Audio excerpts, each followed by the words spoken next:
Hello, all. We are at the top of the hour, and tonight it's going to be me and the amazing Steve Grumbine, MMT guru and real progressives champion. So Jordan is at home doing the baby papa thing. So we are going to be covering for him tonight, and we have some very interesting topics. If you want to throw that Chiron up for us, Colin. On what we're going to be talking about tonight. We're going to be starting off talking about how the COVID emergency plan is basically being shut down in the spring. So it's sort of amorphous a little bit, but sometime between March and May, all the programs are going to be cut.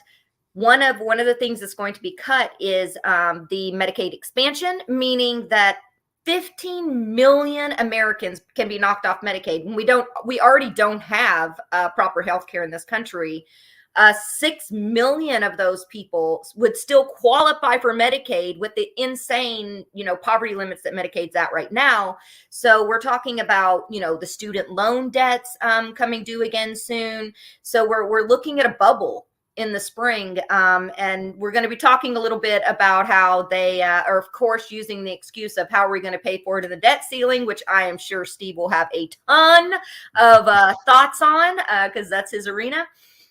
Secondly, we are on the ground live right now. John Farina is on the ground in Memphis. There is another press conference happening with Tyre Nichols' parents.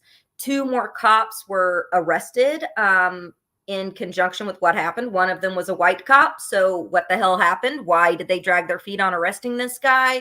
I'm going to be hearing directly from the family, and we'll be giving a few updates and looking at a little bit of footage that's been caught over the weekend while John Farina was on the ground this weekend live while we were having our weekend fundraiser.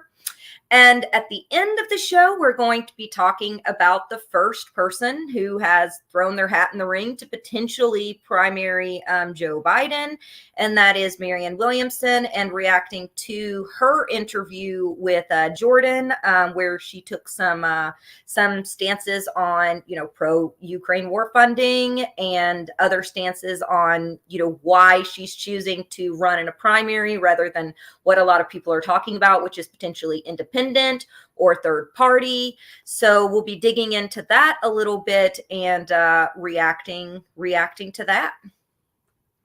Hello. Good times. Hello. Right? So Steve, how was your week? My week has been absolutely brutal. It's just been nonstop toothache, not feeling great, run down like a dog. But the news just keeps getting me back up because it's so gross and disgusting that sitting back and crying about sore teeth ain't going to get it done. So I'm here. I'm ready to rock and roll. Let's make it happen. Well, you and I both have the fun times of long COVID. So that's so many people are going through that, and yeah, it's something we're still learning all how to cope with. Who's going through the process of learning new things all the time about it. Yep. Which takes us into healthcare, man. Like Indeed. we already don't have healthcare. I know Steve, you've talked about on the show, and I've talked about how medical bills are piling up. I have 70,000 from, where I had a mild stroke in the summer of last year, but that this story isn't unique to the two of us. There are millions of Americans that, are already in the poverty level, or, regular working Americans that don't have adequate health care, that don't have help. And then there's millions of Americans that the only option that they have is Medicaid.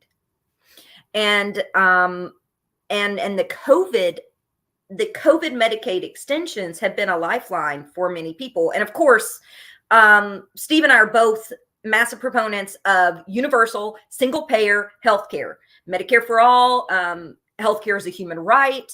It is one thing. National Health Service. National Health Service. That's damn straight. Cut out the middleman. No privatization. Cut out the insurance companies. It's all a waste of money. It's a waste of time. And people get sicker while they're dealing with red tape, when there's also millions that just have no I mean, forget access. You got access if you're rich enough already. But for many of us, there is absolutely no healthcare, period. I mean, I know, for instance, I have pre-existing conditions, and even though Obama passed his, the pre-existing conditions bill under the ACA, they still charge us outrageous amounts for anyone who has pre-existing conditions who tries to get health insurance, even under the ACA. You can't pay $2,500 a month when that's your entire livelihood. So let's talk a little bit about, let's go into, if you want to pull up the article for us really quick, Colin, did you have that link? The CNN article?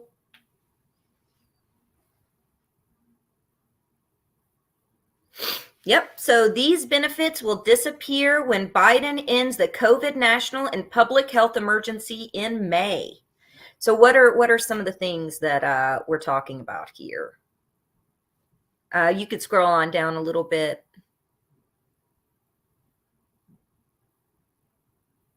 Oh, sorry. You vanished there, brother.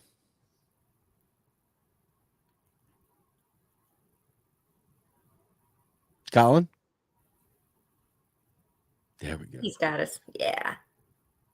So Medicare provisions, here we go. Public health emergency has also meant additional funds for hospitals, which have been receiving 20% increase in Medicare payments rate for treating COVID-19 patients. Also, Medicare Advantage plans have been required to bill enrollees affected by the emergency and receiving care out of network. Let's see. Here we go.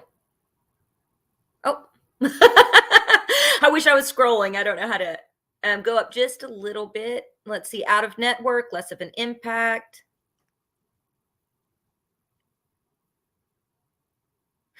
So here we go. Most notably, states will be able to start processing Medicaid redeterminations and disenrolling residents who no longer qualify. Starting April 1st, they have 14 months to review the eligibility of their beneficiaries. So you could have people that are waiting months to get an answer as well, because there is no balance between when they're going to be kicking people off and when people are going to be reevaluated. A total of roughly 15 million people could be dropped from Medicaid when the continuous enrollment requirement ends, according to an analysis the Department of Health and Human Services released in August. About 8.2 million folks will no longer qualify, but 6.8 million people would be terminated even if they are still eligible, the department estimated. Now, I want to remind people that the poverty levels that the government has set for Medicaid are already insane. I can remember 30 years ago, if you were a single parent or if you were parents and you had kids and you were making, and the median income, you were eligible for Medicaid. So most people I knew that had kids had medical cards. A lot of us that were growing up, that's the only way we were able to go to the dentist. That's the only way we were able to see doctors, is because we had a medical card. Well, the poverty level has been essentially flat since the late 80s. So a single individual can only make maxed out $14,000 a year to qualify for Medicaid. But there's a second kicker for that. They can't be out of work. They also have to be logging at least 15 hours a week of work. Thank you, Bill Clinton. Yeah, exactly. And then the second part of that is that if you have a family of one, a single parent, 18,000, well, 17,300 is the cap for Medicaid in most states across the country. Some states have expanded that to above slightly, but the median income right now is 45,000, and with rents at an average of 2,500 for housing, people not being able to buy homes so that they have a lower rate of housing, with health insurance cost, if you weren't on Medicaid, at an average of 1,500 to 2,500 a month.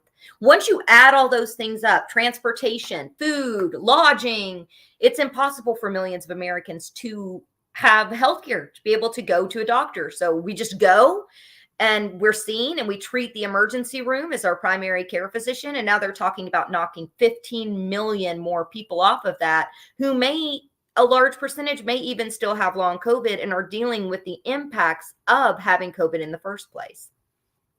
And the one thing I was going to ask you, Steve, is the argument that they're making to cut these benefits, which are basic like the bare minimum they could do anyway, and isn't nearly enough. But the excuse that they're using right now is the debt ceiling is too high. And how are we going to pay for it? So you're the perfect person to weigh in on how the hell that is a complete farce. I think it's important before you get wrapped up in that part to go back and just think about why we're even talking about cutting these things to begin with. Like before we even talk about the national debt, this all goes back to COVID, right? With COVID, they had a wide open opportunity to do a bunch of different things. We all kind of got used to a life that wasn't quite as uh, tooth and nail. There was money coming into the economy. People were able to stay home. There was some things. It was a little bit less by the seat of your pants, a little bit less. Now, all of a sudden, the little teeny bit of perks that came through being locked down for 3 years, basically, are coming to an end. And they're coming to an end because they're trying to get us all back into the workforce. And they're trying to create this kind of precarity amongst us, right? And because they are not able to control salaries the way they were because people were choosing not to work, they're like, oh, well, we can't have that. This is part of the quote unquote inflation reduction. We're going to go ahead and force people back to work. Now you're going to have a glut of people fighting for garbage jobs that nobody wants to begin with. But they're going to be a fight for that. And this is the way they're going to bring wages down, because now you got a bunch of people fighting for trash jobs. And this is all part of a larger picture. Now enter in these programs, these little things that allowed people to feel like, well, I don't need to get a job now. I still have this Medicaid expansion. I still have this COVID relief that I can kind of work within. I can still survive. I don't need to. Once they take that away, the little bit of protection people did have will be completely gone, and they will be back to fighting tooth and nail to try and get back onto the hamster wheel and get back involved in the shitstorm that they're putting us through. So now enter in the national debt. This is all part of this austerity narrative. They do this all the time to discipline we the people. This is not something that they're doing accidentally. This is not something that they're trying to, we're just trying to be prudent fiscally. We're trying not to go deeper in debt. The national debt is different than the debt ceiling. The debt ceiling is all about monies already spent, already passed by law through Congress. All the spending, all the stuff that was passed, all the laws, all the everything. They're trying to say, well, we're going to hijack payments on the things that we've already committed to spending on to extract an ounce of flesh. It's not from the Democrats. Don't let them believe. Don't believe for a minute that the parties are trying to extract the concessions from one another. They're both foil for each other. They're out there to make it harder on us, we the people, whether it be Republicans or Democrats, gay or straight, young or old. They're going to try and make it as challenging for us to live on our own without falling into that precarity narrative that they want us in. I mean, it's been on the books countless times where they've said workers have too much choice. Workers have too much flexibility. Workers aren't scared enough. I think there was a Federal Reserve meeting they said the quiet part out loud, where they basically said, hey, they're not scared enough. We gotta make it more scary, if you will, so that they will accept less, so they will do things that we want them to do. So I think this is part of a much, much larger narrative.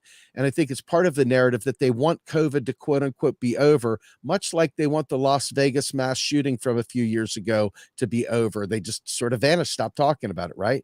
Well, this will be one of those things where they want COVID to go away as well, because it's no longer serving the narrative that they want it to serve. So the terrifying fact is that most the Lafleur curve, or their Laffer curve, that was just Laffer curve, freaking not napkin and had no economic thought behind it. It was all propaganda, and they're still using that narrative 40 years later from Reaganomics, because it was popular. It was like, let's cut the debt down. That's the responsible thing to do. Well, it's a big, big deal, because this is a model that it doesn't matter whether it's student debt, whether it is a Green New Deal, whether it is Medicare for all, or any other subject. This exact playbook, if you memorize what's happening today and you keep it in the back of your brain and you don't let it go, you'll be able to interpret the news correctly whenever it shows up on your screen. Once you hear them initially start talking about how we can't afford it, we've got to make cuts, we got to tighten our belts, we got to eat our peas, Obama, all the other things that the Democrats have said, and all the things that you've heard repeatedly for the last 50 years, they're going to do the exact same playbook. Nothing is going to change whatsoever. So the idea here is they're trying to gin up this fear. And sadly, there's people probably even in our audience right now that think somehow or another the United States government is in debt and that someday the debts are going to get called and someday they're going to, have to pay the piper and all this stuff. It's just because they don't understand. They refuse to understand.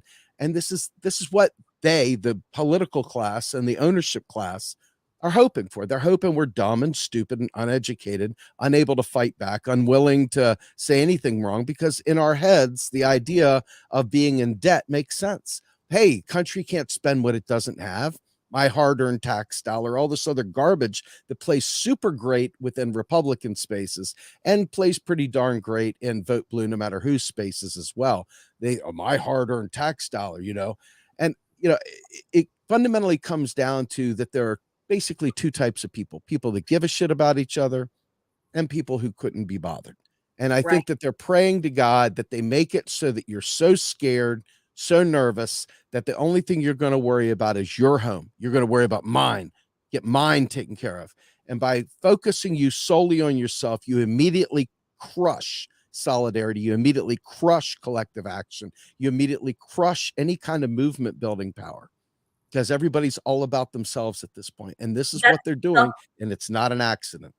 That's the whole Ayn Rand, rugged individualism, bootstraps BS.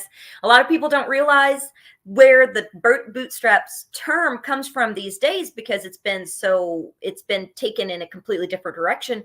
But it evolved from World War II, when there were soldiers in the trenches. It was, don't leave your fellow soldier to pick themselves up by the bootstraps, meaning it's impossible to pick themselves up by their bootstraps. So don't leave them behind. Go and give them a hand. Go and lift them up. But it morphed because people started using that economically in the labor movements to say, we can't, don't let each other pick each other up by the bootstraps. Then it was taken and propagandized to say, you have to pick yourself up by the bootstraps. That's your individual responsibility. And so it's so interesting. And that's how propaganda works. If something rises up in the labor movement, they capitalize it and they crush it. The term redneck, it came from the coal miners wearing red bandanas and marching up by the thousands up the Battle of Blair Mountain. That's where the term came from. And so they had to crush Appalachian uprisings and worker uprisings across the country, as this solidarity of the red bandana started making its way nationwide, to calling rednecks what? Ignorant, barefoot, seeding in racism. And that's the way, exactly like you said, it's the rampant individualism. And then it's also the otherizing in this country that keeps us, I got mines. And the rest is, people have to fend for themselves.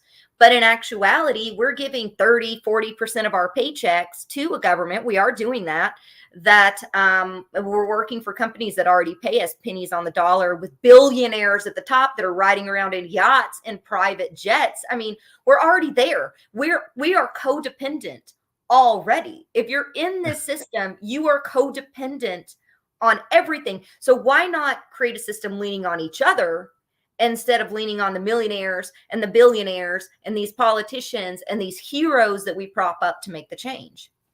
Can you do me a favor? Bring up Lisa B's comment. She's got a Richard Wolff comment, and for the left to rise up, we got to kill the old gods. I hate to say that. We have to kill the old gods because the old gods have led us wrong. Richard Wolff, Lisa, this is not a shot at you, by the way, but Richard Wolff did a great segment about all of this on Democracy Now! This AM, explaining debt and U.S. government borrows from corporations and pays them interest. I love Richard Wolff for his co-op understanding. But Richard Wolff is not a monetary economist. He does not understand macroeconomics. I'm a lay person, and God love Richard Wolff for what he knows, but that ain't it. So when it comes to anything that has to do with how money works, let me explain to you, Richard Wolff is not the guy you want to learn from. And, it's disappointing because he's had opportunities to talk with people like Stephanie Kelton. He's had opportunities to talk to people like Randall Ray, people like Paul Sliger, who used to work with him. There's a bunch of people that have talked to him, explained to him, shown him. He'd have to rewrite about 50 books probably to get it right. And he's not going to change. And unfortunately, the United States government doesn't borrow anything from corporations. The United States government creates its own currency, full stop, period. End of story. There's no extra to that. It's just that's the way it is. And when the government spends money, it spends it into existence. And when it taxes it, it's only taxing it to pull it out of existence. The government doesn't borrow anything from corporations. It's just very frustrating. The government itself is the top of the food chain. The problem is that it allows itself to be captured by corporate and banking interests. Is that an accident? I don't think so. I think that is the way it's gone. And I think that's why a lot of the things we talk about tend to end up feeling like Groundhog Day. Like we've been here before, haven't we? We've talked about this before. Why does it keep happening? And it keeps happening because we keep forgetting that the United States government creates the dollar out of thin air, period. By law, Article 1, Section 8 of your U.S. Constitution. Article 1, Section 10 tells you that the states cannot create currency either. Okay, so it's very important to understand that the government doesn't borrow shit from corporations. Okay, and the idea of interest versus pass through or versus taxes or whatever, it's simply not the case. Tax law is a stupid thing. We could do a million things. In my opinion, and this will sound crazy, I say you eliminate all corporate income taxes, put every bit of the corporate income taxes on the C-suite, the CEOs, the CFOs, all of their stock buybacks, every possible thing that includes their wealth. And watch how quickly corporations have to serve the people. Because right now, all they do is serve the golden. Yeah. Somewhat, because pre-Reagan, individuals at the top of the company, if they were making more than a percentage of their lowest paid worker, they were taxed 90%. This is pre-Reagan era. This was during the, this was part of the New Deal, which the New Deal isn't perfect at all, but this is one of the caveats of the New Deal that was completely struck when Reagan's tax code went into place. So then it created this bubble where the companies, they still don't pay any taxes, but anything that's absorbed is absorbed by the workers. The people who are keeping the engines running every day, the people that are delivering the packages, the people that are making the food, the people that are making the products, the people that are, doing the behind the scenes work. So the burden falls on them rather than the CEOs and the people who are, and publicly traded. It's the same way. It doesn't fall on the stockholders. The burden of taxation falls on the workers because consumers, Reagan completely dismantled, and then Bill Clinton came behind him, dismantled it further. And then every president that we have had has chipped away at taxation for it's not just taxation for companies, like you said, it's taxation for those who profit the most. And that's what has created this massive wealth gap that we see now. Because yes, the government can print its own damn money, and they can print its own damn money and then subsidize it into these corporations, but they're not subsidizing into the corporations. They're subsidizing it into the pockets of the CEOs, the pockets of the billionaires. They're subsidizing Jeff Bezos's planes, Elon Musk in Jeff Bezos' flights to the moon or whatever, not that they went that far, but the point is they're subsidizing the most wealthy, the 1% and the upper 1%. We're talking about people that make, more than $1 million, up to, billions per year. Yeah. I mean, Randall Ray, who has plenty of education, Dr. Randall Ray, who we just had join us for a book club over at Real Progressives. He speaks quite extensively about how corporate tax is merely a pass-through to consumers. In my opinion, if we want to really see massive change, go after the golden parachutes in the C-suite. Go after the big fire sector kind of investment capital. Don't go after the corporation, because they're just going to pass that money on to you and I, and higher prices and less jobs and less availability for having resources. Quite frankly, it seems counterintuitive, because we're so conditioned to believe that taxes actually pay for spending. Once you stop thinking that way, you start thinking about taxing the bads, not the goods. And in my opinion, and it's not just my opinion, it's a shared opinion from Randall Wray, is that ultimately corporations, the benefit isn't to the corporation. The benefit is to the C-suite. Tax the hell out of the C-suite. Get rid of their golden parachutes and start watching income inequality start shrinking like this. So that's my take on it. Henry says open season on corporate CEOs seems a reasonable idea to me. That's right. That's right. Okay. So yeah, I mean, that's where all the wealth is going. It's going to those billionaires. So I mean, start with where monopolies. Let's take all the, economics, terminology out of it. And where's the problem? The problem is a huge percentage of our wealth are going to these billionaires, or even in smaller companies like the multimillionaires that own it. And instead of going to the worker. So let's start where the problem is. With taxation, let's circulate that back into the economy and back into projects like healthcare. So did you want to go? Did we want to talk a little bit about John Farina being on the ground right now? Speaking of corporate hegemony, we're seeing more and more privatization of the police. We're seeing, more militarization of the police, which is another, way that money is being shifted into the hands of public institutions from what was supposed to be a public entity. So let's talk a little bit about, Tyre Nichols was violently murdered, beaten to death by police. The body cam was released this weekend in Memphis. The Tyre Nichols family has been speaking out. Their attorney, Ben Crum, has been speaking out. And 5 police officers were arrested initially, all of them Black police officers. Now we find out that there have been 2 additional police officers that have been arrested. One of them was white. So people are asking, this guy was on camera tasing Tyre and brutalizing him. Why did he skirt longer than why wasn't he arrested immediately as well? So let's do you want to play a clip of what the people have said? Bring it on, Colin, because I want to hear what they have to say. Absolutely. In Memphis. It's just indicative of the culture of this department and departments all across the nation. In particular here, when you have a so-called police department that prides itself on when it was founded in 1827, it just speaks to the fact that there's nothing more than an evolution of what it was then during the chattel slavery of African people to now. So it's only an evolution. It's no different. It's only evolution of part of the evil that is inherent and embedded in institutions all across this country. So that's the main reason. So it just permeates from then to now. And it seems like this whole time this white officer was being protected. His identity was being protected. Yes, absolutely. What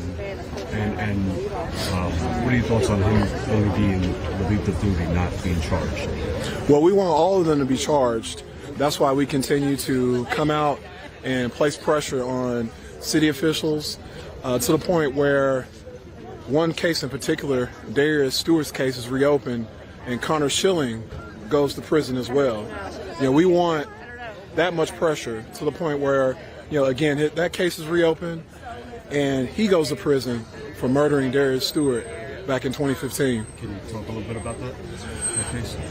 I don't have specific details with me right now, but, Darius was pursued by this pig, stalked even, to the point where he caught up with him on a church property New Direction Christian Church on Winchester, of all places, and murdered him with impunity. And again, there are details I don't have. I don't want to speak out of school. All I know is that he murdered this young man, took his life with impunity under the color of law. And now he has some position in DeSoto County, Mississippi, and received a pension. That I do know. I can share that with you if that's not disgusting enough. So we want Connor Schilling. We want every pig who has taken the lives of citizens here in Memphis and Shelby County. And that also goes for the so-called Shelby County Sheriff's Department. They were involved in Tyre's murder, so right? They were there? From what we understand, 2 so-called deputies have been relieved of duty. But yes, it has come out now that they did have involvement as well. So we're holding everyone from both so-called agencies accountable. We're holding everyone accountable, and we're serious.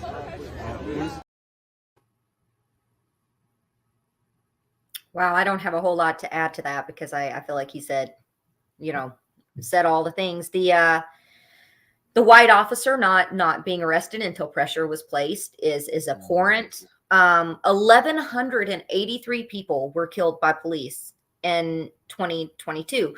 Now, that doesn't count the people who died after being incarcerated from police violence behind bars, which is a commonplace too.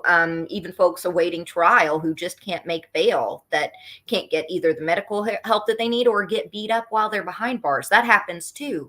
So the prevalence of violence with more than 3 people dying per day at the hands of the police.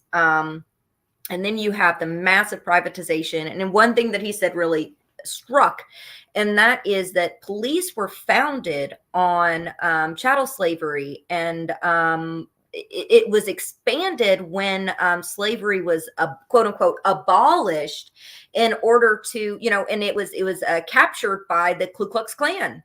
Literally throughout the South and throughout the country, it was captured and founded by the Ku Klux Klan in so many areas. It has been founded on racism. Not only that, but people were brought in who had been policing indigenous areas and moving indigenous peoples to reservations through Jackson's presidency and on until post Civil War. So not only was it on, stealing the land from indigenous peoples, but it was also on policing specifically Black communities. And so, and then on up into, Jim Crow Joe era, from the Jim Crow era to the Jim Crow Joe era of the war on drugs. It's just been, since the founding of our country, policing has been based on racism, and we're seeing it in places like Memphis. And what are your thoughts, Steve? I think policing is set up for one primary thing, and that is private property. And private property is what slaves were back then. They were considered private property. The owner could do what they wanted, pretty much, and it morphed just like slavery has morphed. It morphed from chattel slavery to the kind of open air debt peonage we deal with today. And private property has always been the role of the police. They're there to protect the people that have from the people that may take from them who have not. And that is always the way it's going to be. And that tends to look a lot like Black and brown people, tends to look a lot like people that have been marginalized and left out to dry, basically. And so you go back to our prior segment with the Medicaid and ending these payments for providing these services. And it's all part of the clamping down. It's all part of the austerity narrative. And lo and behold, it shows itself up in policing, because they know that when you start cutting spending and you start reducing benefits, people that are right there at the edge are going to fall off the edge, and people want to survive. We all have a desire to live. We have a survival instinct that makes us keep working. And when something happens, we'll do by any means necessary to get food or to do whatever. So they're going to ramp up and amp up the police presence around the country. You're going to see more and more jackbooted people who are part of this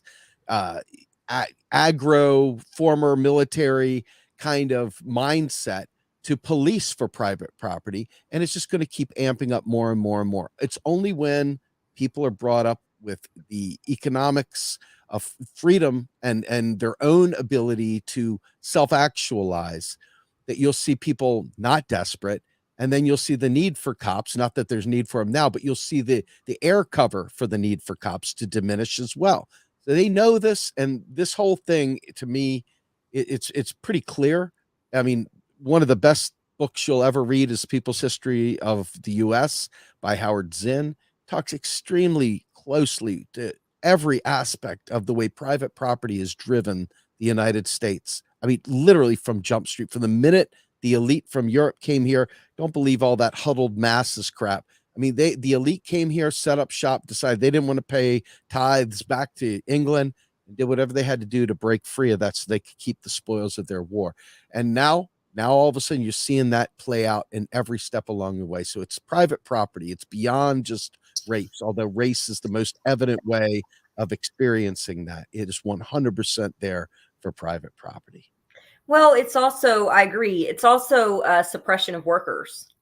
Absolutely. If you look at policing, you look at the bail bond system, you look at, you know, the way that police has been strong armed for corporations such as in Cop City, which is a corporatized police state infrastructure that, you know, these corporations are throwing so much money behind, and it's also being used to suppress any protest or uprisings.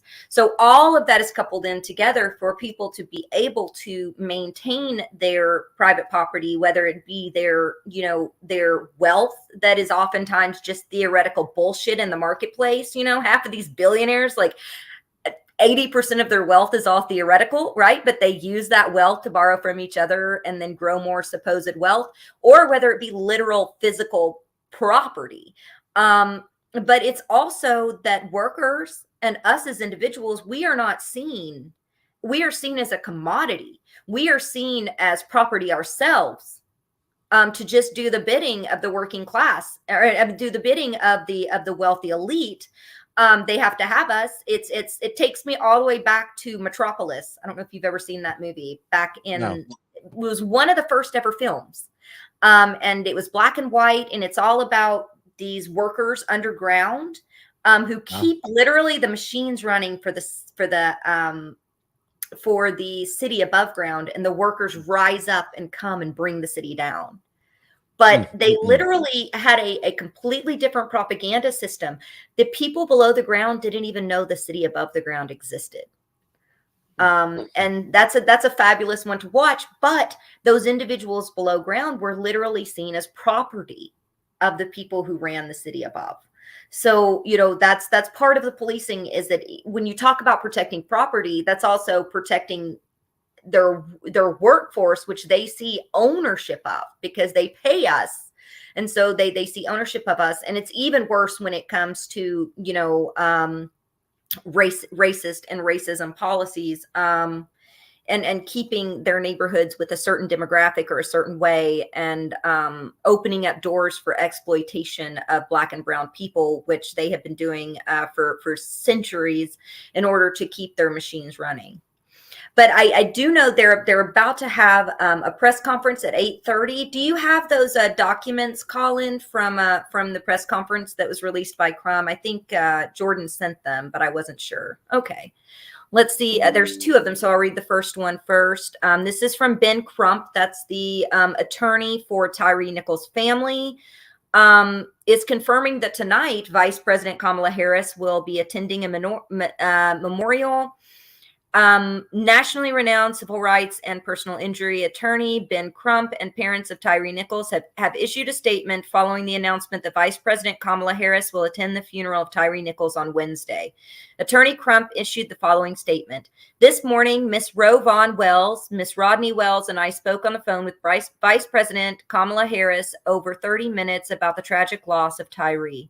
Vice President Harris and Miss Wells spoke exclusively, and during this emotional time, Vice President Harris was able to console Miss Wells and even help her smile. Tyre's parents invited Vice President Harris to the funeral tomorrow and were pleased that she accepted their invitation. Mr. and Mrs. Wells are grateful for Vice President Harris reaching out to them during this heartbreaking time and for her sensitivity on the call. Before you pull up the second one, I just have something really quick to say. I know that a lot of people are going to judge because of the history that Kamala Harris has with policing this country directly as a DA and a history of upholding the police state.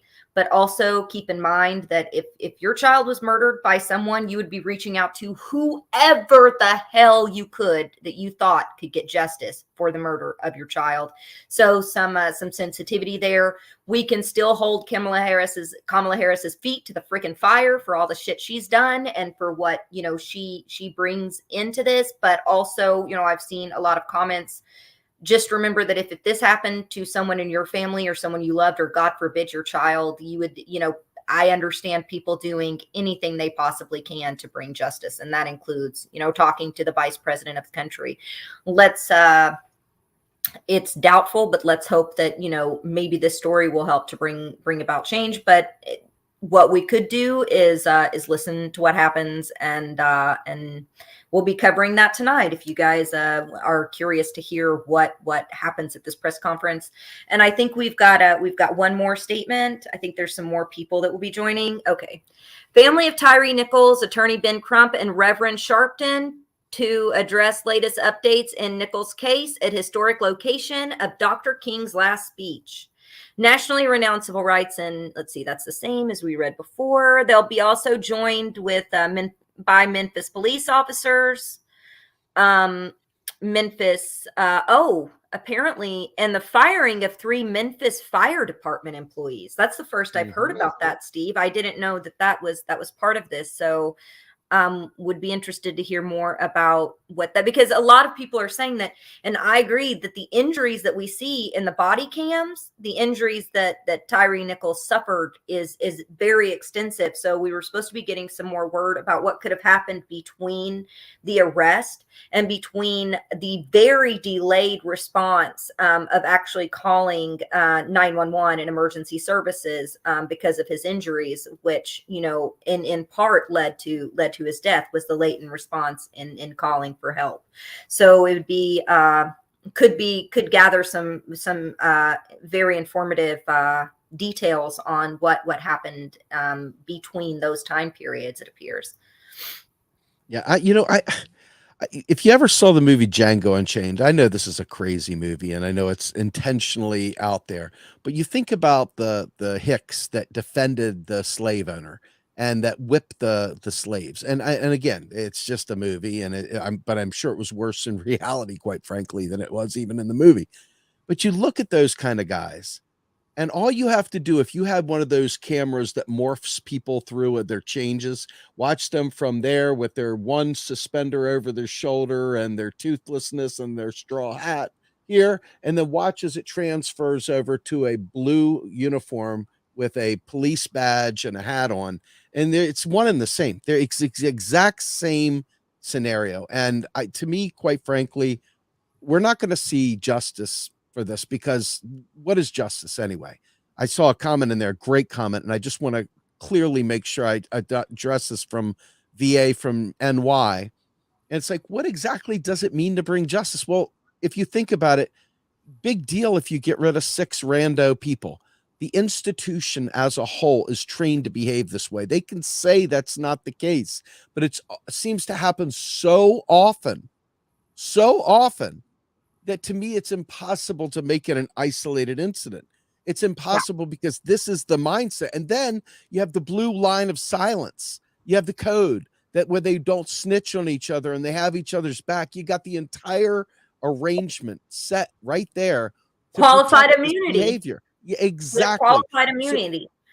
So to me, the idea of dealing with these onesie twosies, just like the shootings and everything else, at the end of the day, it's the institution that completely needs to be absolutely either repurposed, re-envisioned, reimagined, whatever. But it can't just be firing cops, because those cops Those 5 guys, if you talk to them at a card game the night before, I doubt you any one of them thought they were going to beat the living crap out of some dude at that moment. I guarantee you, it's the nature of the job. It's the nature of the institution. It's the nature of the way that they conduct business. And until you get rid of that entity as it stands, reform it, turning into community policing, whatever it is you're going to do, because there is rationale to have some form of law and order. Okay. I don't know what that looks like. I don't know what that feels like. I've never seen it in my lifetime. But We can only theorize. 15% of violent crimes are ever prosecuted or brought to the table. Only 1.3% of rapes and sexual assaults ever make it to court in this country. So when you look at it, 80% are shit like traffic stops. White collar crime is never prosecuted either. So that the people that are ravaging this country, that are stealing our homes, that are abusing workers, they don't get policed. What's getting policed are drug charges. So somebody who got caught with some coke on them, or it's somebody stealing food because they have to have it for their family. These are the kinds of crimes that are getting prosecuted. It's not the violent crimes. So right now, our police force, when it comes to violent crimes, is moot. If you look at it, the people who are getting shot are people that are getting stopped for traffic stops. Look at that poor, I don't have his name and I apologize. Not too long ago, a guy was pulled over at a Walmart and he was sitting there, or at a McDonald's, and he was eating his sandwich, and they shot into his car because he was like trying to put his sandwich down. Insanity. So many of these deaths that we see are, and of course, somebody's going to be scared as hell of the police when they get pulled over, because there's 10 or 15 cops on you. And you get pulled over, you're going to have an emotional response to that. You may even try to flee because it's terrifying. And then people are shot and they say, oh, well, they were struggling. The 10 cops had tasers and guns and fists and boots. I mean, that's a ridiculous. Tyre Nichols did not have a gun. He did not have a weapon on him. He was not trying to shoot the police. He was doing no physical harm to them. He was simply struggling and asking for help and scared. And they beat this man so much that they beat him to death. I want to ask you a question. And this is happening while we're talking. Like, my brain is like frying away. I'm literally having this moment here where, when you don't see yourself as you are, when you don't look in the mirror and you don't recognize, hey, I'm getting old, I got gray hair, whatever, you just see yourself however that mental image of who you think you are is, until you look, you go, damn, man, I've put on weight, I've got gray hair, whatever. It's the same thing as a citizen. We think of ourselves as citizens, and we think we have rights, and we think the government is there to take care of us, and the police are there to protect us, and all this stuff. It's a farce. It's like that fake thing you have in your head of who you are, and then you look and you realize, no, this is really who I am, right? We don't want to recognize the fact that our government doesn't serve us, that our military doesn't serve our needs and protect us, that our police force doesn't protect us, that our police force is there to protect the private property ownership class. We are merely commodities to them that serve their need. They'll lay us off to shift us to do some other work that they need done. It has nothing to do with us as individuals aspiring and our own internal desires, what we want to be when we grow up and stuff like that. They don't give a rat's ass about what your or my desire is. We are there to serve a need and serve a need only. And it's almost impossible, I think, for people to come to grips and stare in the mirror and go, oh my God, you mean this AOC person that I celebrated and championed doesn't really care? These people don't really care about me? That they're not really there to take care of me? They're there to take care of the ownership class? That's hard to stomach. It feels like a conspiracy. It feels like something crazy, but in reality, so much of the news begins to make sense when you stop trying to snuggle these people and stop trying to pretend like they're on your side. When you stop thinking that way and you start stepping back going, wait a minute, evidence doesn't suggest that. and you look at things soberly, very soberly, with clear sight, you begin to realize ultimately that we are the impediment to their living their best life, and we're also the keys to them living their best life in labor and other things. So just I want people to take a minute and think about why the news is always the way it is. Just take a second and think about that. Think about why they never do the things that you think they should do. Why it always feels like they made a mistake, but they didn't make a mistake. They're serving someone other than you. They're serving someone other than me. And because we can't fathom that they're not on our side. Only those people are let in the door. Because Yeah. I supported some real deal candidates. I'll just tell you, Anthony Clark is a badass community organizer, and I think he would have went in there raging. I supported I supported a progressive Republican that was running as a Republican just to try it out and see what would happen. I supported 15 independent candidates. So there's this idea that when I was doing elections, I only supported like people running against Democrats, but the people that primary Democrats, even when they were doing the electoral work, the parties, both parties threw everything against those people because they refused to work with the system. Well, AOC beat Crowley, but she also had that image, right? She went to Brown. They knew that they could market her as the elite after she was elected. So they stepped back a little bit while she was running, and she only needed 16,000 votes to win. I did not see them pressure her campaign like I did somebody like Paula Jean Swearengin. I didn't see the same thing with her.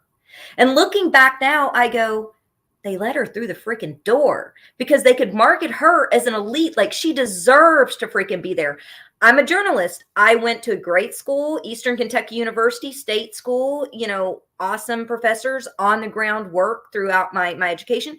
But I can't get a job and I wouldn't want to, but I can't get a job at CNN or MSNBC or the, Associated Press. You know why? Because I don't have a degree from Northwestern, Harvard, or, these other institutions, AMU, all these places.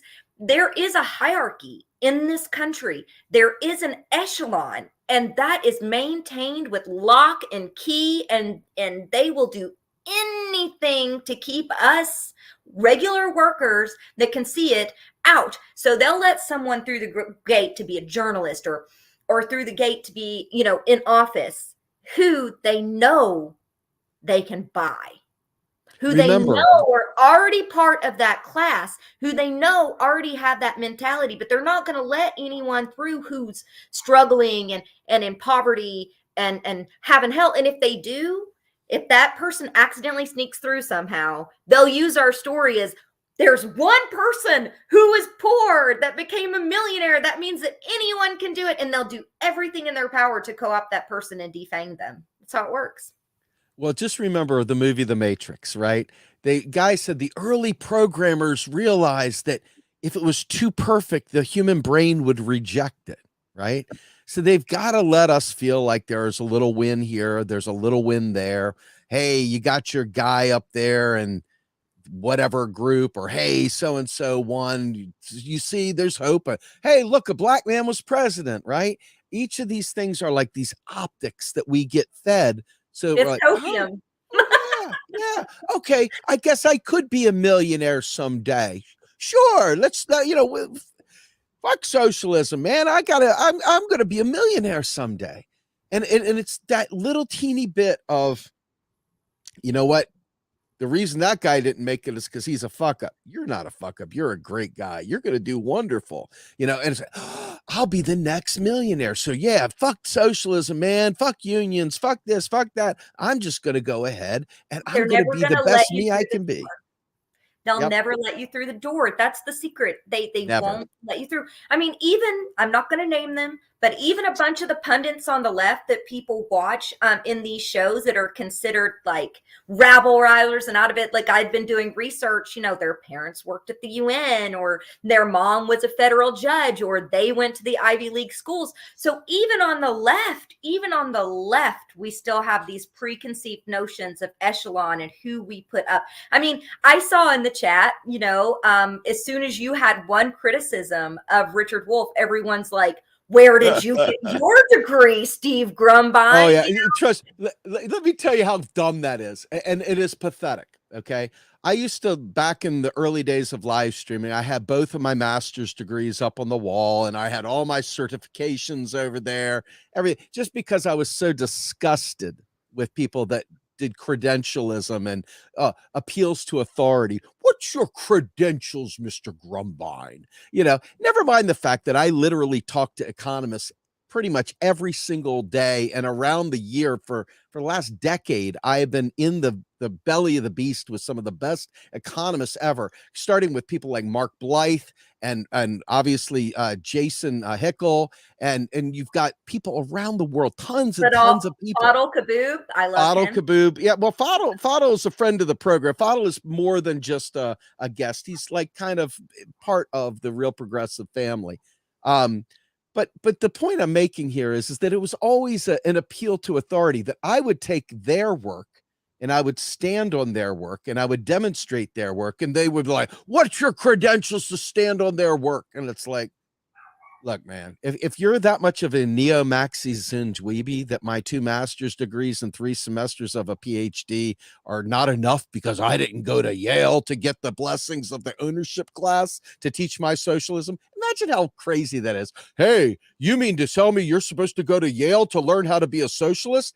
The most elite institution of them all, that is the ownership class all the way, that's all about private property. Some schleprock had the nerve to pull that loser line out. Hey, put your Reagan card away, dude. You and your appeals to authority goes somewhere else. It's ridiculous. That's what's wrong with our NGOs and our nonprofits and these people that are supposed to be doing the work.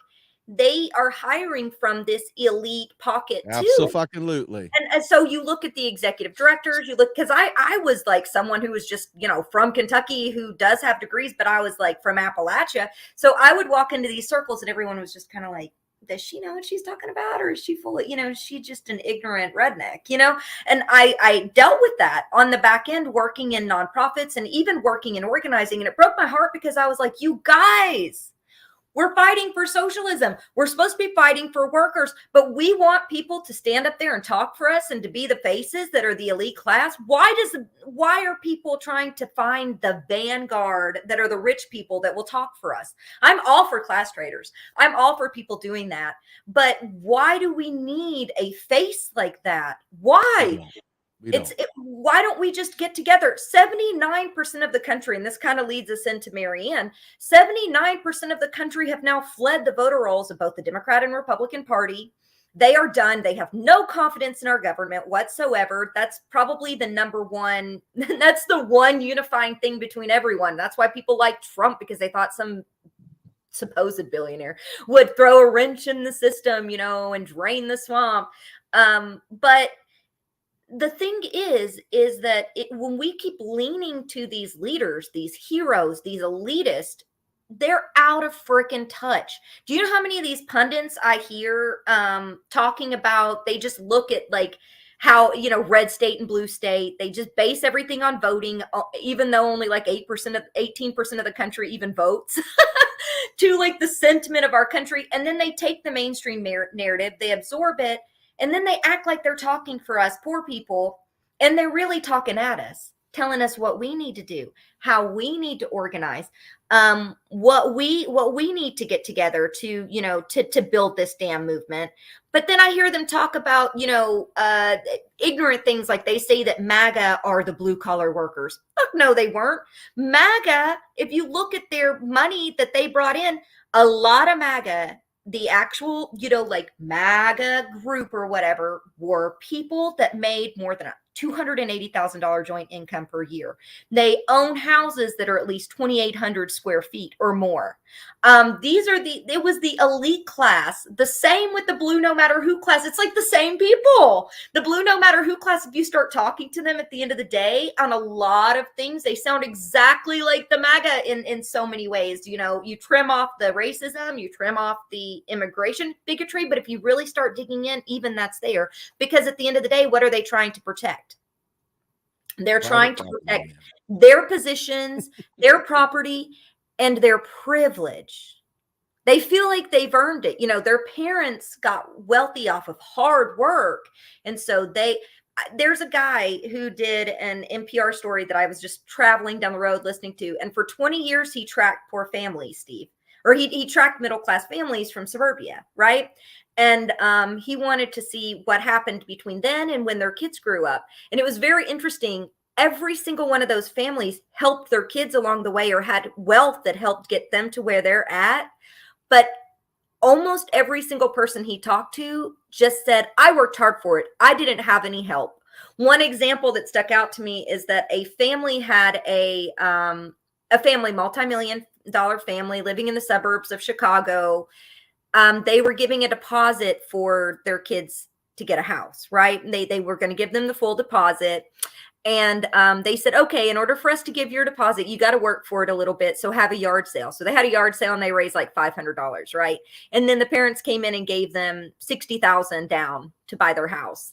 Yet he came back years later, like 10 years after this, and he asked those people, how did you get your home? How did you buy it? We worked hard for it. We had a yard sale. Let me tell you, let me take a step. I have a slightly more nuanced perspective of MAGA. And it's a challenge because as a socialist, and you look at what the working class is, and the working class is anyone that works and gets a paycheck, right? Anybody that's doing work and earns a paycheck, wage slaves, right? And there are many, many, many wage slaves in the MAGA community. And unfortunately, what's happened is because of the red, blue, because of the Democrat Republican thing, we end up forgetting that how feckless Democrats have been. So when you create despondency, you create a lack of hope. People look for hope wherever they can find it. They're not always sophisticated. They're not always in the know. They haven't read all the great books. They haven't read a lot of socialist theory. They didn't read any Lenin, that's for sure, right? But they don't have to know what's going on. Let's be honest. But they are literally, many of these people, you've got a very small group of hardcore, no matter which way you go. A lot of quote unquote MAGA people are just people that flat out didn't want Hillary, did not want Hillary, hated Hillary, couldn't stand Hillary. And you know what? If that was the only credential, hey, make me MAGA, right? The problem is that I have a very different set of evaluation criteria, things that I'm actually fighting for. And so when I look at this, I'm really careful to not totally shit on the MAGA folk, just because I'm expecting full well that if we can bring common sense, not even to the parties, but into the mainstream narrative, forget the parties, just in society, talking to one another, that we, the people outside of party control, outside of the narratives that are told by Democrats and Republicans, okay, to keep us in this wild, whirling dervishes in a teapot, right? You know, tempest in a teapot or whatever. We're doing nothing. And they know this. And by allowing the kind of narratives to keep us divided, we end up pushing people that are sympathetic to our cause, but just unsympathetic to the Democratic Party. We end up pushing them away, and they end up getting indoctrinated by other folks. They get pulled into things that I don't think is really who they are. I think we have got a neoliberal society that has created precarity and created desperation in millions upon millions of regular working people. And they're looking for solutions wherever it can be found. Democrats have not produced solutions. They have not offered up solutions. The people that vote blue don't say anything about solutions. They just say vote blue. They don't have any kind of analysis. They have no class on analysis whatsoever. So in the end, the issue comes down to we're workers. I'm not MAGA. I'm not Democrat. I'm not Republican. I am labor. I am one of the labor. And if we can keep that mindset there and reduce it to class for a minute, I think you're going to see that we have a chance at a real movement. The problem is that Democrats have claimed this territory and they use identity politics to crush people. And so they create MAGAs, not because people are MAGA, but because they're sick to death of that. And the only alternative is A or B, duopoly, A, B, ping pong ball back and forth. I don't believe they're all Republicans create as much culture war as Democrats. It's just a different kind of culture war. Yeah, exactly. But it's a means of ensuring that the working class never unites to fight for its rights as the working class. We never have that class war. We never have that class struggle, because instead we've replaced class with this duopoly game, this game of ping pong. Even though we're checked out of that game of ping pong, we're still being forced into it, if you will, by the news, by the people's conversations, by their worldview, by everything that happens at work in our days, our lives. It's all controlled by this duopoly narrative. And as a result of that, when you see people check out and you see them go the wrong way, I find it very hard to get angry at them. I'm sad, but I'm thinking to myself, it's because I want to have a real left in this country. I want to have a real working class movement in this country. And I don't think we ever will, as long as this narrative stays. But we're going to talk about Marianne Williamson, are we not?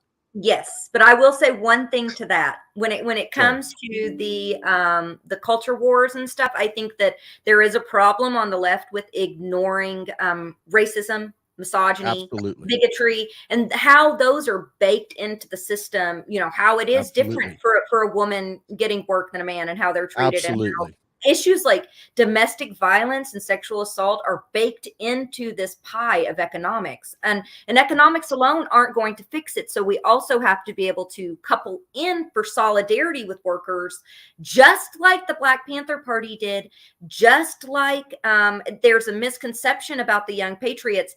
The Young Patriots were already anti-racist. They just flew the Confederate flag, not knowing what they meant. They were already socialist. So many of us are actually already on the same freaking page about all of this, yet we're catering to the fringes. And so we have to stop catering to those fringes that the duopoly creates for us, and really come in solidarity on all the different kinds of struggles that we face that are baked in culturally and economically for us to build that solidarity to move forward. Humanity. Absolutely. It has to be based on humans and treating each other and with that collectivism instead of that rampant individuality, which that kind of brings us to some of the things that Marianne Williamson talked about. And I don't know how long you could stay, but let's go ahead and go through this. Colin, can you bring up her interview? One of whichever clip you want to go through first, and we'll take a look. Look at the whole picture here. And I also want to point out, if you look at the Democratic Party, look at what happened even in these last midterms. Greg Cesar from Texas, Summer Lee from Pennsylvania, Celia Ramirez from Illinois. There are some new progressives in the House. So it's not like the fight's not going on there.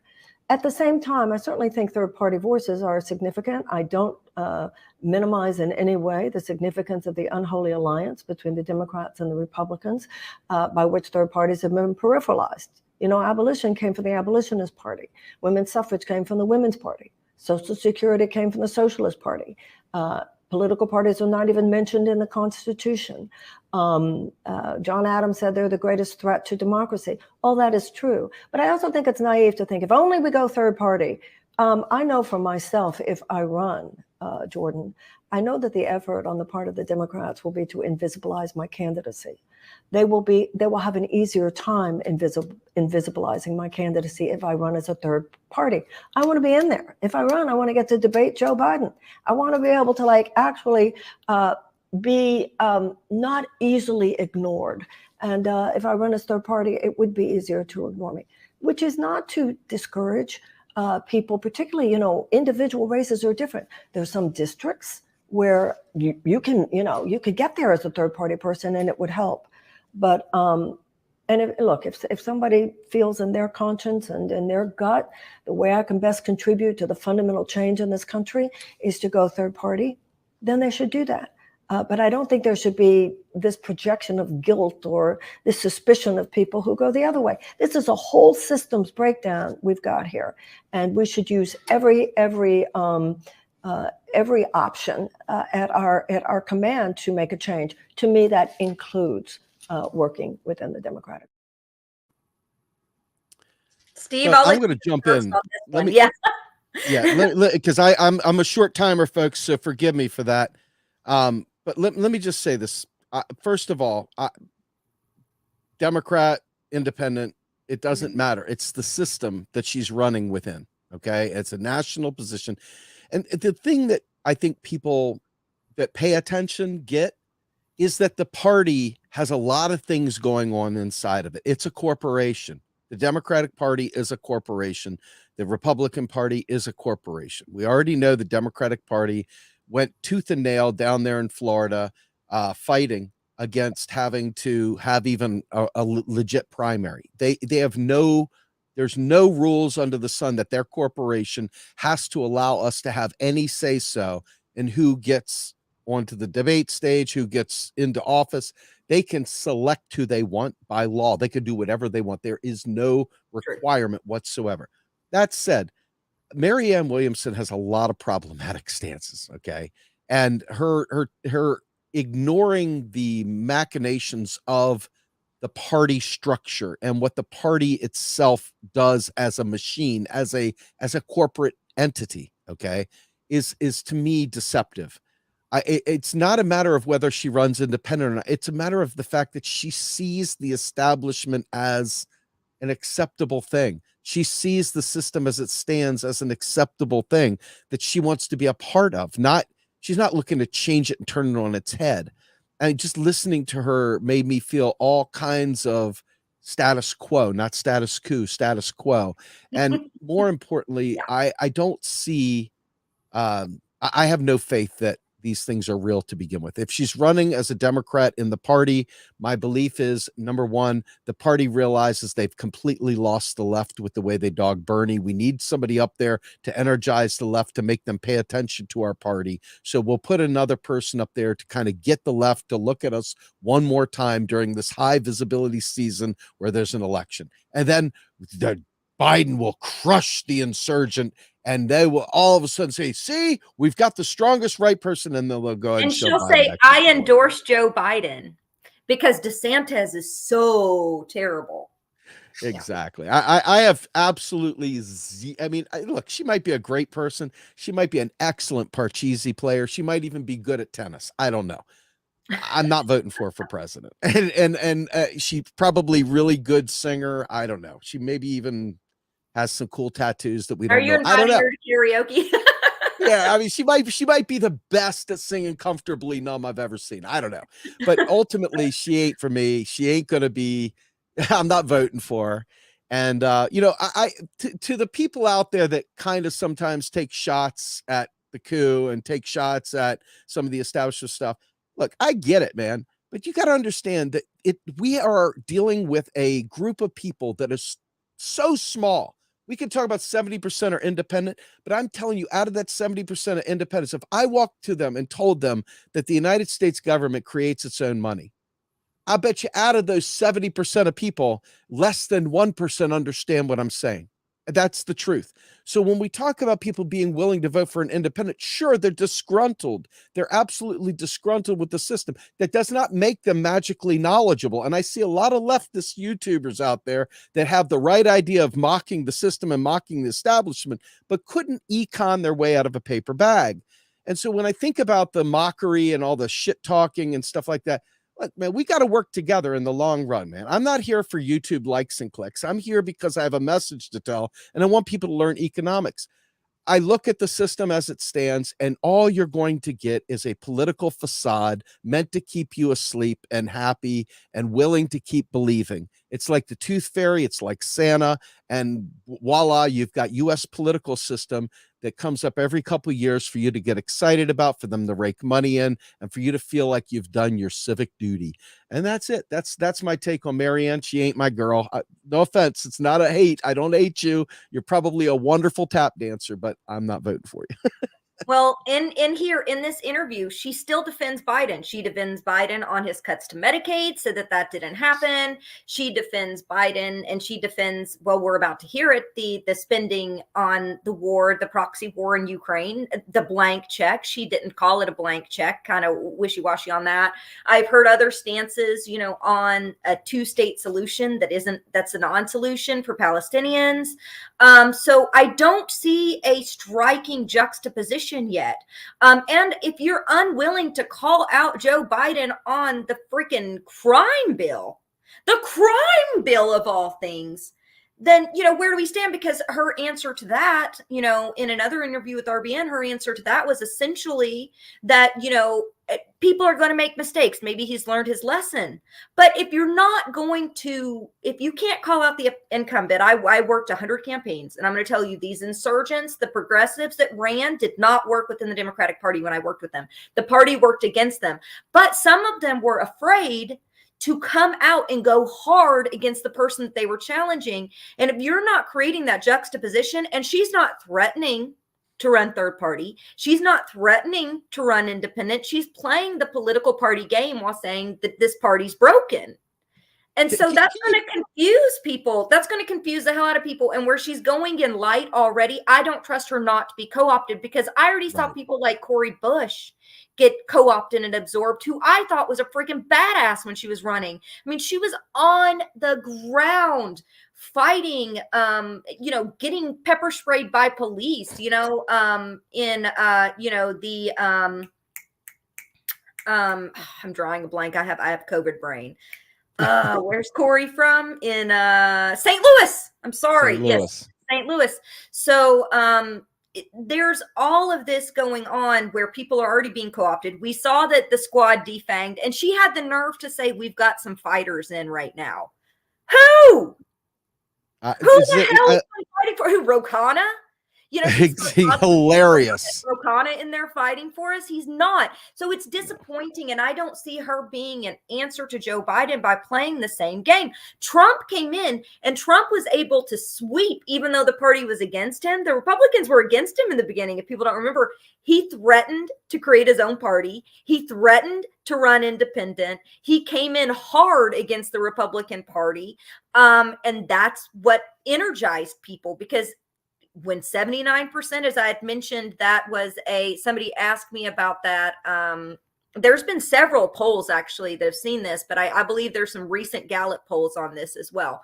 But when you've got 60 to 79% of the country that identify as independent, and the number one thing that's across the board we all agree on is that everyone in Congress and government is corrupt. If you're coming in kissing the ring of one of the establishment parties, you're not going to get very far as an insurgent candidate. You're not going to bring out those new voters who are going to vote for you. And at the end of the day, it comes down to policy for me, and I can't trust someone on policy that's going to take those stances. And do you want to hear this next video real quick, Steve, and we can react to that? And I don't know how long. There's just one thing I want to touch on. Something there's a hilarious comment in here, and I've been watching it and tracking on it. It's like saying basically, first off, if you don't support Marianne Williamson, you support Joe Biden by default, and the old man all caps lock. And then you've got the next one. And this is the one that really drove me absolutely nuts. So we've got somebody who comes out and says that he keeps talking about her singing and dancing, comes off sexist, like I was being sexist about Marianne Williamson. If you listen to me, I always talk about Joe Biden. I'm like, hey, guy might be a great tennis player, might be a smooth tap dancer, might even be good at shuffleboard, but I'm not voting for him. Like, this is a Steve thing. It's got nothing. And then somebody else, he's not a sexist, but he's condescending. Whatever. It's like, that stuff is just such a trip. I just read that stuff and I say, hey, what? I can't make a funny without finding somebody's sweet spot. I can't make a harsh statement without somebody getting offended. After a while, you just sort of say, come on, get with the program, man. It's just ridiculous. Anyway. This idea that we can't go harder, or we can't laugh, or we can't, about a public figure I just don't understand that at all. Yeah, I kind of. It's ridiculous. Well, listen, I do have to jump, but this was wonderful. Okay. I'm really glad. And folks, me and Zeynab have never done this before, one-on-one like this. So, any bumps in the road, this was fun. I had a lot of fun. Thank you very much for making it fun. Thanks for coming on, Steve. And always, thanks for sharing your input. You got it. Take it easy, everybody. I'll see y'all soon. All right, Colin, you want to pull up the next clip and we can respond to that one as well? I want to turn to Russia, Ukraine. I understand we're all humans. We care about the people of Ukraine. Ukraine did not invade itself. We should care about, Somalia and Pakistan and Afghanistan, and not just, white countries. that are invaded. But what do you say to people, myself included? I mean, it just seems like there's like a blank check here for Ukraine, but not serious efforts by Biden to actually try to accelerate diplomacy, try to make a deal.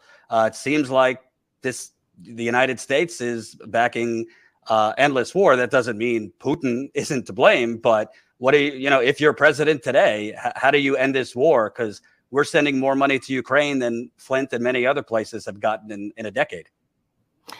First of all, the United States doesn't have the power. You know, neither Ukraine nor Russia are interested right now in sitting down at the table. So it's not like the United States could just say, make that happen. The money, I don't think it's accurate to say we're giving a blank check. We are giving financial support and military support. There is no doubt about that, which I support. I support the same way that other leftists in Europe support. The Green Party of Germany supports the giving of those tanks. You know, the Europeans take a very different view of this. The left in Europe takes a very different view of this. Estonia, Lithuania, Latvia, the Scandinavian countries, and some leftists that I know in Europe think, I find it very odd that the left here seems to be what they perceive to be soft on Putin. So if we want to take, it should not be in addition to that $858 billion, which is already obscene. Take from the $55 billion that we're giving to the nuclear industry. There are ways that could be taken from money that we already have. So it should not be additional expense. But I do not agree that withdrawing support from Ukraine is responsible to democracy. It is responsible to the West. I understand. Look, I think anybody who'd be watching your program understands that the United States, in terms of NATO, in terms of the Aegis missiles that were in Poland and Romania. So, you know, it came out, just 2 weeks ago that they're going to send millions in tanks now to Ukraine. We are essentially, in my view, fighting a proxy war. And by giving this money and this support, which one of the major issues is that it's not just humanitarian aid. It is it's weapons that we're not tracking. It's millions and millions of dollars, hundreds of millions of dollars being funneled into the military industrial complex for another war. It is so this idea that we can't pressure to put things on the table when the United States is providing the most assistance, is providing the most, that we can't do something diplomatically to bring people to the table, I believe is problematic. And to say that it's not a blank check when no, there are no oversights of these finances. And hell, we've had the Pentagon lose $350 billion over the last 30 years. Just lose it. Don't know what happened to it. Yet we're giving all this money now with no oversight. I understand where Jordan came from. Yes, there's so many things that go all the way back to 2014. And this is a very nuanced subject with what has happened with the buildup, with the seating of Zelensky and the tensions between Russia and what's gone on in the Donbass. It's a nuanced topic. That is true. But to say that peace talks shouldn't happen and to say that, you know, there's a blank check on war is something that I personally disagree with. And I think that a lot of folks do. But for me, what kind of sticks out in that answer is the political answer. It's the political answer, and it's obviously the party line, and it's not putting pressure on where this money is being spent from a candidate that's supposed to be ardently anti-war. So for me, that's already problematic because so many Americans are against this funding. So part of representing is representing the country. And one of the things that many in the country agree with fundamentally is that even if aid is to be given, it should be tracked. And we should know, and we should have a breakdown of where those funds and where those weapons are going, because God knows we have sent weapons overseas that have circulated back and caused harm on the ground, and military expansion, as well as the growth of U.S. imperialism.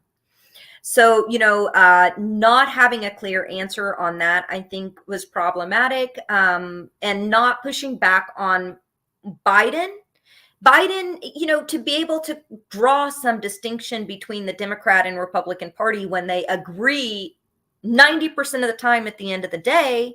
Granted, I'm not diminishing the fact that there is rise in racial fascism. There's rise in neo-Nazism within the Republican Party, but it's been there in the Democratic Party too. It's just more covert. So ignoring this fact and placating to one party, I can see primarying Joe Biden to maybe get on the debate stage, which was even difficult for Bernie. None of my candidates out of the 100, only 2 of them ever made it to the debate stage. Paula Jean Swearingen, she never debated Shelley Moore Capito in her race, even though she was the only one challenging a Republican. I had, Eva Pitsova never got to challenge. She never got to debate Tom O'Halloran, even though she ended up getting almost 39% of the vote. So making it to the debate stage is already difficult as a primary challenger. I think that it's great if somebody takes up the mantle and tries to primary, but if they're not holding this, that they would be willing to run independent, that they are against what the Democratic Party is doing, if they're not going to stand up and hold the squad accountable and the Progressive Caucus accountable for not doing shit for us, I don't think that they're going to reach the public where the public is with our pain points that we're experiencing right now. And ultimately it's about, do they mean what they say? Are they going to do what they're going to do when they get in office? Or are they just going to be absorbed by the very same system that's been against us all along? Because what's the difference in having someone up there that's name only different, but is going to toe the party line once they get there? And those are my thoughts on Marianne. And I know that, there's diverse opinions on this, but I think one of the things I will say is our focus right now on already looking at the presidential election in 2024, when there's local ballot measures that are going to be coming across in 2020 as far as electoralism goes, when there's on the ground action and organizing in unions, strikes, the worker uprising. Look at what's happening in France right now with millions of people out on the street, basically pushing a general strike.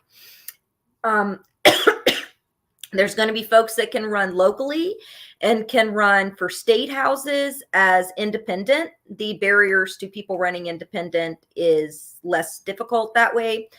It is hard for third parties to make it on the ballot. That is so true. Each state and each secretary of state has different rules for ballot access for state parties, and you have to have state parties before you can register for a federal party, and that can take years.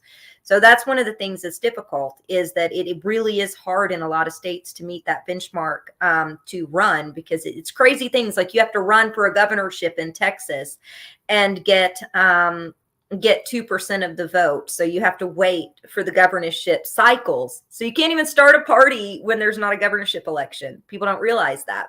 There are several states that are like that. So with that being said, people think you can turn around, snap your fingers, and then there's a third party the next day. Nope. They got all these barriers in place. There's less for running independent, but in some states, such as Tennessee, you have to get 3 times the signatures for ballot access than somebody running on a party line. Why? That's insane. So we should also be focusing on changing these election laws if we want more independence and more third parties running, which I absolutely support. So there's just a lot of knowledge gaps in this. I commend, like I said before, the Libertarian Party and the Green Party, that they were able to build parties, because it's very, very difficult. But also, we need the infrastructure for when people are running to be able to fundraise, to be able to knock doors, to be able to do all the work that you have to do to reach voters. They put up barriers there too. So understanding those barriers helps us to understand how to combat them. And one great way is to run state and local races, because there's oftentimes less barriers there. And a lot of those races for state house or local, you can get in the door as an independent. And if 10 people, 20 people ran as independents in Kentucky, let's say, then you're going to be drawing some opposition in the state house. And right now, I ask people to look at their state house legislation and their local legislation being passed, because there's anti-abortion laws being passed. There's right to work laws, which is essentially anti-union and union busting laws. There's, taxation laws. There's laws that are taking and privatizing police forces, privatizing, our 911 services, privatizing our public infrastructures. So it's really important that we don't lose sight of the shiny thing in 2024 and who's running for president when we're a ways off and things are happening right now at the state and local levels. So do you want to pull up Colin so that I can remind everyone about what's going on tonight, where John Farina is going to be on the ground? So tonight at 8:30, we will be going live again with John Farina, who has been on the ground since Thursday night, covering the Tyre Nichols protest. So you can go and check that out.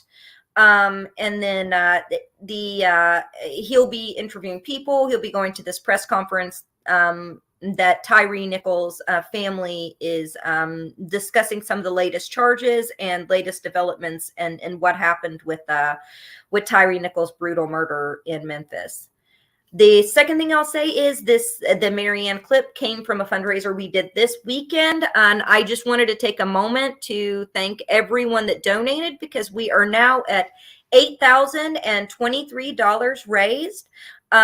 We had a goal set at $20,000, and that's to pay a living wage to staff. That's also to get people on the ground. And sometimes, those flights or those rental cars last minute to get folks there when news is breaking can be costly. We are wanting to send Louis D'Angelo on the ground to talk to people at the border, because no one is talking to migrants themselves in the mainstream media. So we want to go hear from them about what's happening now that Joe Biden has evoked Title 42 to prevent people from Nicaragua, Cuba, and Haiti from applying for refugee status, even though we're sending soldiers on the ground to Haiti right now. So we want to be able to go down and hear from people that are often ignored on the border about what they're going through right now with Joe Biden's policies that are basically the same as what Donald Trump, had in play and what Obama had before him. So going down and sharing these stories and understanding that our immigration system is fundamentally, like Joe Biden said, unchanged. Fundamentally, nothing will change. And he's kept that promise with most things, including immigration.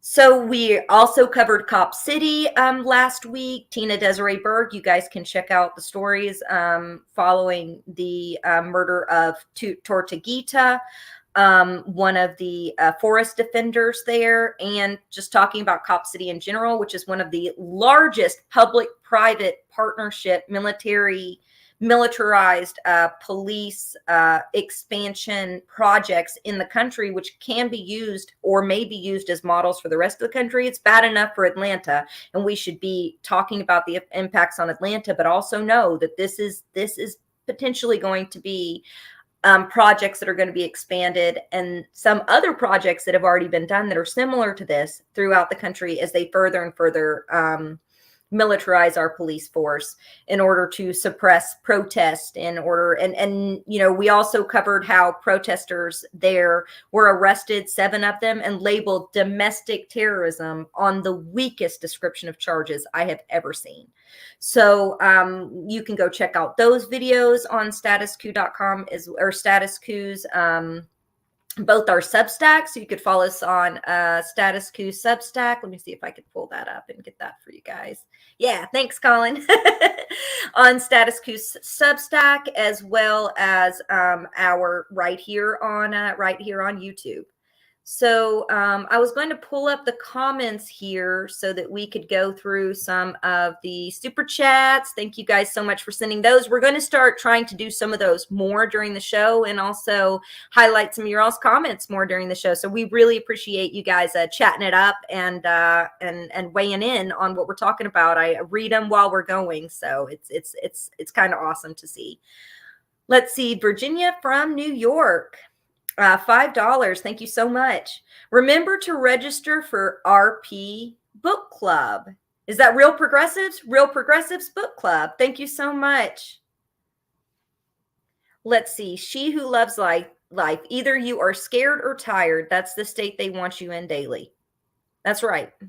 That's right. Because if we're always pushing for incrementalism, then, we're always focused on that instead of organizing or fighting for something better.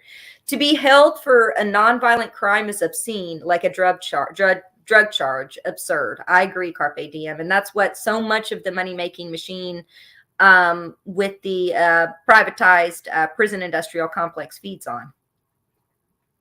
Linda D, Status Coup keeps getting better and better. Woo! Thanks, Linda. Tony D, love Zeynab and Steve show. End Q&A. Sorry, Tony. He had to go, but maybe someday soon, Steve and I can do a Q&A. I know that he started doing some on Friday nights, and those have been really fun. So hopefully, maybe we'll be doing one of those again soon. Tony Dallas, thanks for the $5, Tony.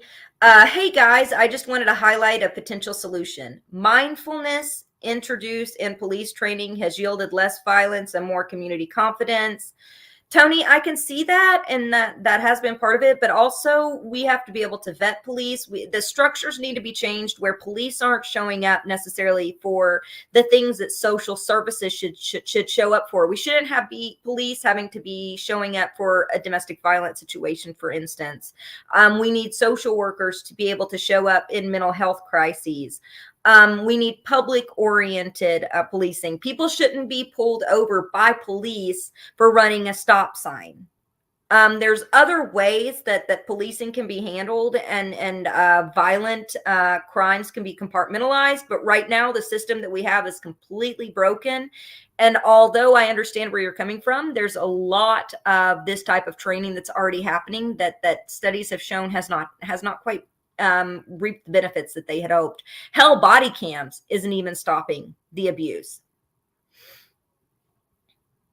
Okay, let's see. Learn MMT. Check out more of Steve and learn real economics at youtube.com. Real Progressives. Yep.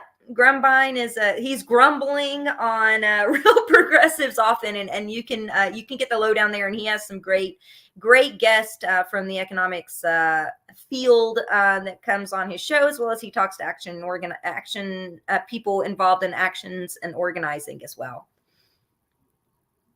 Tony D, Zeynab is debunking so much BS today.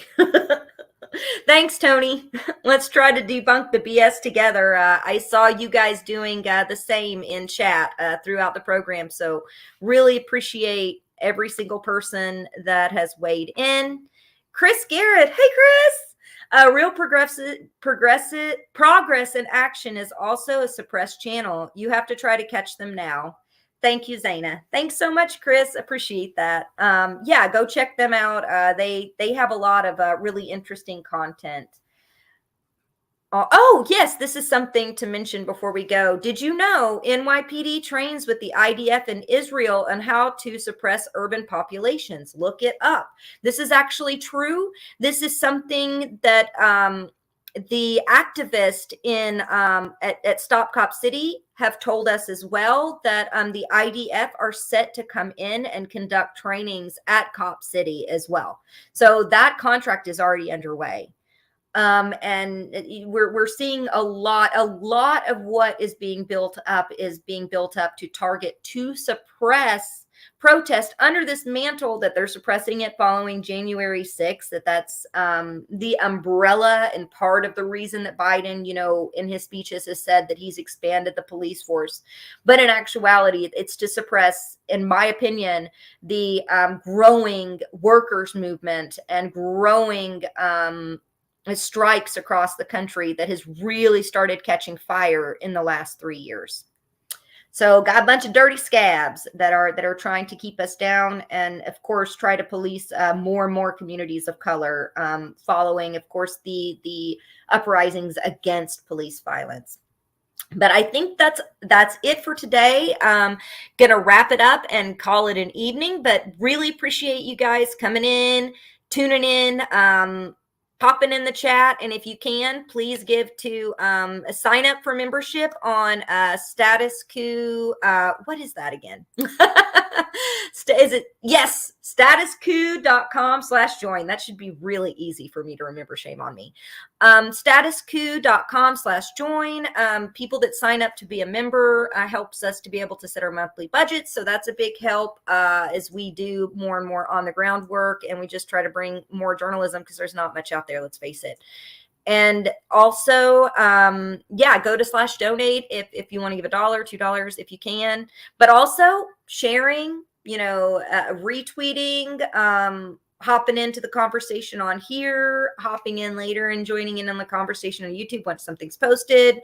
And also just we're going to be doing a lot of coverage of action, organizing, protest.